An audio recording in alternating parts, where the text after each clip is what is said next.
Først så vil jeg få lov til å gi honnør til forslagsstillerne som har satt søkelyset på den viktige rollen som frivillig sektor spiller i det norske samfunnet.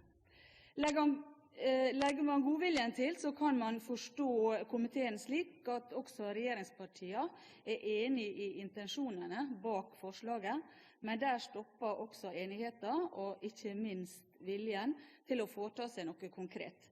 Det viser også forslagene som fremmes. Jeg vil kort begrunne Høyres 2 forslag som vi fremmer sammen med Fremskrittspartiet, og så antar jeg at de andre partiene vil klargjøre for sine.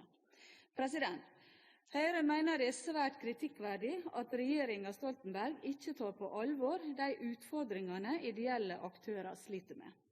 Vi mener det er alvorlig at regjeringen ikke viser vilje til å ta i bruk disse viktige behandlingstilbudene i en tid der både barnevernet, rusmisbrukere og andre sliter ekstra hardt. Høyre har som et av sine viktigste mål å sikre velferden for alle. For å lykkes med det mener vi at et tettere samarbeid mellom både ideelle, private og offentlige aktører er nødvendig. Stabile og mer forutsigbare rammevilkår til ideelle og private vil bidra til økt mangfold,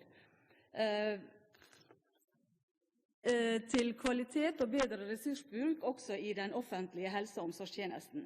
Et slikt samarbeid vil gi pasientene raskere helsehjelp og flere valgmuligheter. Høyre støtter forslagsstillerne i at det har gått altfor lang tid uten at noe har skjedd. Det vi kan konstatere er at stadig flere av disse tilbudene legges ned, og at ventelisten for behandling har eskalert siden Stoltenberg tok over i 2005. Kombinasjonen av regjeringens krav til helseforetakene om først å utnytte og bygge opp egen kapasitet og en anbudspolitikk som i for stor grad ensidig vektlegger pris som kriterium, er at svært mange ideelle og private tilbud nå er forsvunnet eller er i ferd med å forsvinne. Høyre mener derfor at det haster med å forlenge eksisterende avtaler for både ideelle og private institusjoner i påvente av en politisk avklaring av aktørenes rolle i helse- og omsorgstjenesten. Og vi forventer at det snarest igangsettes arbeid som kan løse de akutte problemstillingene som ideelle og non-profit-baserte institusjoner møter, slik en samlet storting også har bedt om. Katrine Evensen har skapt 57 arbeidsplasser innen eldreomsorg.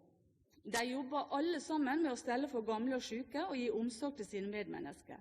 Katrine Evensen har stilt følgende spørsmål til statsministeren: Hvorfor mener Jens Stoltenberg at ansatte i privat sektor er mindre omsorgsfulle enn i de offentlige sektor? Hvorfor mener Jens Stoltenberg at eldre og uføre ikke er i stand til å ta selvstendige valg om egen velferd? Og hvorfor er det viktigere for regjeringen at velferden er offentlig enn at den er god? For meg og Høyre er det uforståelig at Katrine og hennes ansatte fremstilles som trussel mot velferden og den norske modellen. Det er uforståelig at hennes ansatte med sin omsorg for andre fremstilles som fienden i Helse-Norge av Arbeiderpartiet, SV og Senterpartiet. Daglig ser vi at regjeringen Stoltenberg sin politikk fører til at gode velferdstilbud som drives av private aktører legges ned, og at det rammer eldre, barnevernsbarn, kronisk syke og pasienter som trenger helsehjelp og rehabilitering. De borgerlige partiene står sammen om et forslag om å styrke rammebetingelsene for samarbeid mellom alle private aktører og det offentlige for å gi brukerne et godt velferdstilbud.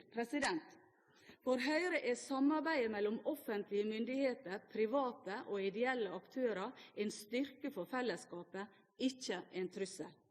For Høyre er det viktig at gode tilbud i ideelle og private institusjoner blir tilgjengelig for alle på statens regning, og ikke forbeholdt kun noen få med god økonomi, slik regjeringen Stoltenberg legger opp til. Jeg vil få lov til å ta opp forslagene fra Høyre og Fremskrittspartiet. Takk.